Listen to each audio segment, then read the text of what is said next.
আবারও স্বাগত আপনাদের জিওভেট একাডেমির পক্ষ থেকে। এবার আমরা দেখব হলো পজিশন। যা সাপোজ এই বাথটাবের মতো আমি পিকচারটা তৈরি করছি, এটার পজিশনটা কোথায় হবে, পেজে কোন জায়গায় পজিশন হবে। আমি পেজটা পুরোটা দেখি, তাহলে আমার সুবিধা হবে। আমি জাস্ট এই জায়গা থেকে আমি এটা কমিয়ে দিয়েছি, জুমটা মাইনাসে ক্লিক করছি, তাই জুম কমে গেছে। দেখেন এই অবস্থায় আছে। এই যে পজিশন, এই জায়গায় দেখেন, এটা হলো নর্মাল অবস্থা, এটা হলো মাঝখানে। দেখেন চেঞ্জ হচ্ছে, কিন্তু এই জায়গায় গেছে, দেখেন মাঝখানে চলে আসছে। এই জায়গায় দিছি মাঝ বরাবর ডান সাইডে চলে আসছে।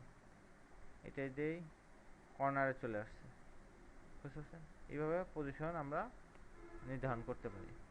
এবার এটা আমি 100% করে দেই,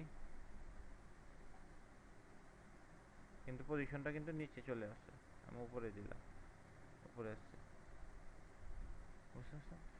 এবার ধরেন সাপোজ দুইটা দুইটা একটা কালারটা আমি বর্ডার কালারটা চেঞ্জ করে দিই। ঠিক আছে, বুঝতে পারছি। এখন একটার উপরে একটা আছে। এখন এটাকে যদি আমি পিছনে নিয়ে যেতে চাই, তাহলে সেন্ড টু ব্যাকে ক্লিক করব, ব্যাকে চলে গেছে। আর সামনে নিয়ে আসলে ব্রিং টু ফ্রন্ট চলে আসছে। বুঝতে পারছি একাধিক পিকচারের মধ্যে। তারপরে দেখেন অ্যালাইনমেন্টের একটা আছে। আমি দুইটা পিকচার কন্ট্রোল চাপে, এটা থাকা অবস্থায় দেখেন, আবার যদি কন্ট্রোল চাপি তাহলে দেখেন প্লাস চিহ্ন আসছে। এই যে মাউস পয়েন্টার এখানে প্লাস চিহ্ন আছে, তাহলে প্লাস করলে আমার দুইটা সিলেক্ট হয়েছে। এখানে এই দুইটা আমি অ্যালাইনমেন্ট করতে পারবো, লেফট অ্যালাইন, দুইটা লেফট সাইডে চলে গেছে। কন্ট্রোল জেড দিই।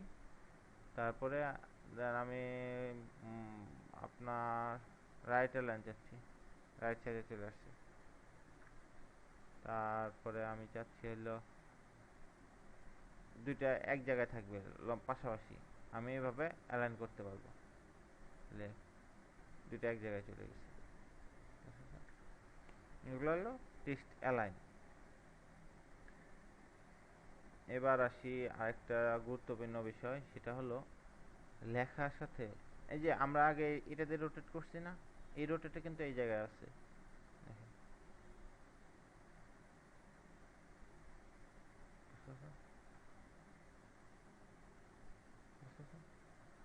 এখন আমরা আগে টেক্সট, এতক্ষণ ছবি নিয়ে কাজ করলাম, এবার দেখবো একটু ছবির সাথে টেক্সট আমরা কিছু লিখি।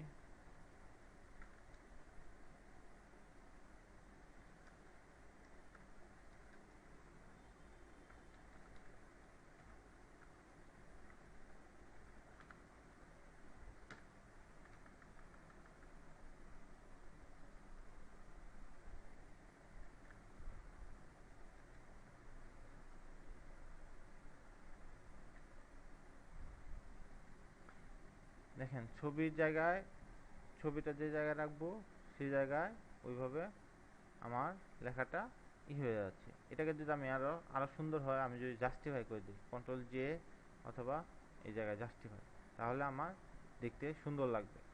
এখন আমি চাচ্ছি এই ছবিটা লেখার পেছনে থাকবে, তাহলে কি করব? পিকচার টুলে ফরম্যাটে গিয়ে এই যে টেক্সট র্যাপিং নামে একটা অপশন আছে, এই জায়গা থেকে দেখেন স্কোয়ার আছে, যার জন্য এটা স্কোয়ার আছে, যার জন্য স্কোয়ার হয়ে গেছে। এটা যদি আমি করে দেই, তাহলে দেখেন এটাকে আমি কি করছি, টিকড, এটা যদি আমি টিক করে দেই, দেখেন এই যে রাউন্ড হয়ে গেছে, এটা রাউন্ড, এই রাউন্ডের মতোই লেখাগুলো আসছে। আর যদি স্কোয়ার করে দেই, দেখেন একদম স্কোয়ার। বুঝতে পারছি। তারপর বিহাইন্ড দ্য টেক্সট দিলে টেক্সটের বিহাইন্ড পিছনে চলে গেছে, টেক্সটের পিছনে চলে গেছে, কিন্তু বিহাইন্ড দ্য টেক্সট দিছি, টেক্সটের পিছনে চলে গেছে। আর ফ্রন্ট যদি টেক্সট দিই, টেক্সটের উপরে, এখানে এখন এটা আছে টেক্সটের উপরে। বুঝতে পারছি।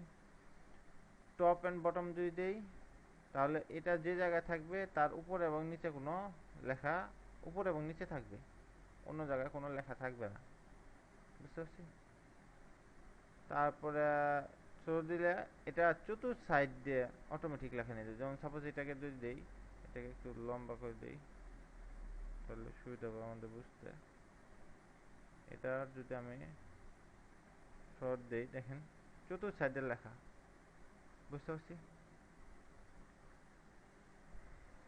এটা বুঝতে পারছি। এবার আরেকটা গুরুত্বপূর্ণ জিনিস যেটা অফিস 2007-এ অ্যাড করা আছে, আমরা একটা পিকচার নিয়ে নিই।